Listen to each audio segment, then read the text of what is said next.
তো hello friends, আমি Sandeep and আপনারা দেখছেন লার্নিং দুনিয়া 2.0 ইউটিউব চ্যানেল। তো ফ্রেন্ডস, আবারও কিন্তু আপনারা যারা আপার প্রাইমারি বা উচ্চ প্রাথমিকের শিক্ষক নিয়োগ প্রক্রিয়ার সাথে যুক্ত চাকরি প্রার্থী রয়েছেন, তো মূলত তাদেরকে আজকের এই ছোট্ট ভিডিওটির মাধ্যমে একটি গুরুত্বপূর্ণ ইনফরমেশন প্রোভাইড করার চেষ্টা করছি।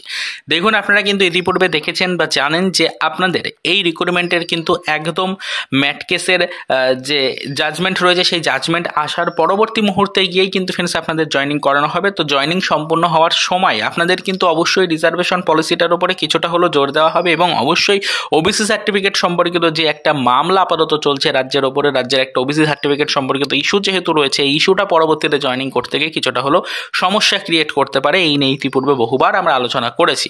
বিষয়টা নিয়ে আপার প্রাইমারি চাকরি প্রার্থী মঞ্চের সদস্যরাও আলোচনা করেছেন। তারা কিন্তু অবশ্যই বিষয়টা নিয়ে ইতিপূর্বে তাদের ভেরিফাইড গ্রুপ বা তাদের ইউটিউব চ্যানেলগুলো থেকেও চাকরি প্রার্থীদেরকে বিভিন্ন প্রশ্নের উত্তর বিভিন্ন সময় কিন্তু প্রোভাইড করে এসছেন। তো আপাতত সকলেরই কিন্তু একটাই নজর যে আপাতত বর্তমান পজিশনে দাঁড়িয়ে নতুন নিয়োগের নোটিফিকেশন এবং পেন্ডিং রিক্রুটমেন্টগুলোর পরবর্তী ধাপ কিন্তু সম্পূর্ণ করতে পারছে না রাজ্য সরকার, শুধুমাত্র এই ওবিসি সার্টিফিকেট সম্পর্কিত ইস্যুটার কারণে। কলকাতা হাইকোর্টের রায়কে চ্যালেঞ্জ করে ইতিমধ্যে সুপ্রিম কোর্টে মামলা করেছে রাজ্য সরকার। তো সেই মামলারই কিন্তু ইতিমধ্যে কয়েকটি হিয়ারিং চলেছে এবং কয়েকটি হিয়ারিং আগামীতেও কিন্তু আসতে চলেছে। তো বর্তমান পরিস্থিতিটা ঠিক কী সেটা জানার জন্য অনেকেরই কিন্তু কমেন্ট থাকে বারবারই। তো আজকের এই ভিডিওটির মাধ্যমে আপনাদেরকে একটা ছোট্ট ফুটেজ আপনাদের দেখানোর চেষ্টা করব। অলরেডি দেখুন অন স্ক্রিনে একটা স্ক্রিনশট আপনাদেরকে দেখাচ্ছি, যেখান থেকে সরাসরি কিন্তু লাইভ আপডেটটা বা লাইভ স্ট্যাটাসটা কিন্তু শেয়ার করার চেষ্টা করছি সুপ্রিম কোর্টে চলতে থাকা এই ওবিসি সার্টিফিকেট সম্পর্কিত মামলাটির। দেখুন, অলরেডি ডায়েরি নাম্বার দিয়ে কেসের স্ট্যাটাস পেজটা আমরা ওপেন করেছি, যেটা দেখতেই পাচ্ছেন যে অলরেডি একটা হিয়ারিং ডেট কিন্তু 20/8/2024 তারিখে ছিল, অর্থাৎ এই আগস্টেরই 20 তারিখে এই কেসের একটা হিয়ারিং হয়েছে। সেই হিয়ারিংয়ের পরবর্তীতে কিন্তু আবার একটা কম্পিউটার জেনারেটিং ডেট কিন্তু উঠে এসেছে, যেটা দেখুন 27/8/2024 তারিখ বলে উল্লেখ করা রয়েছে। অন স্ক্রিনে সেটা পরিষ্কার করে উল্লেখ করা রয়েছে, আপনারা কিন্তু দেখতেই পাচ্ছেন। তো আবারও নেক্সট হিয়ারিং ডেট পড়েছে 27 তারিখে, এটা আমরা কম বেশি সকলেই কিন্তু তাহলে বুঝে গেলাম।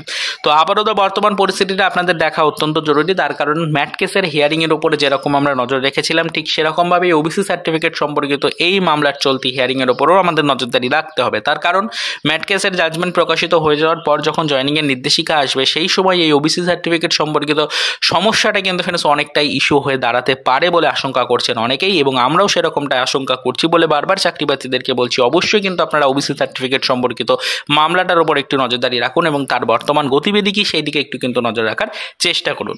আশা করি আপনাদেরকে এই বিষয়টা বোঝাতে পারলাম। আজকের এই ভিডিওটির উদ্দেশ্য শুধুমাত্র এটাই ছিল যে সরাসরিভাবে কলকাতা হাইকোর্টের রায়কে চ্যালেঞ্জ করে সুপ্রিম কোর্টে যে মামলা হয়েছে ওবিসি সার্টিফিকেট সম্পর্কিত ইস্যুটা নিয়ে, সেটার বর্তমান পরিস্থিতি আপনাদের দেখানো।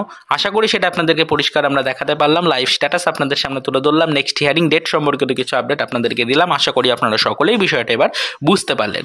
তো পরবর্তীতে এই বিষয়ের উপর নজরদারি রাখবো এবং কেসের যা পরিস্থিতি সেটা কিন্তু অবশ্যই আপনাদের সামনে লাইভ তুলে ধরার চেষ্টা করব পরবর্তীতেও, এবং অবশ্যই সেপারেট করে আপার প্রাইমারি চাকরি প্রার্থীদের জন্য যদি কোনো আদার্স ইনফরমেশন বা আপডেট পাই, সেটাও অবশ্যই আমাদের চ্যানেলে ভিডিওর মাধ্যমে কিন্তু ডিটেলস আপনাদেরকে আমরা দেখিয়ে দেওয়ার চেষ্টা করব।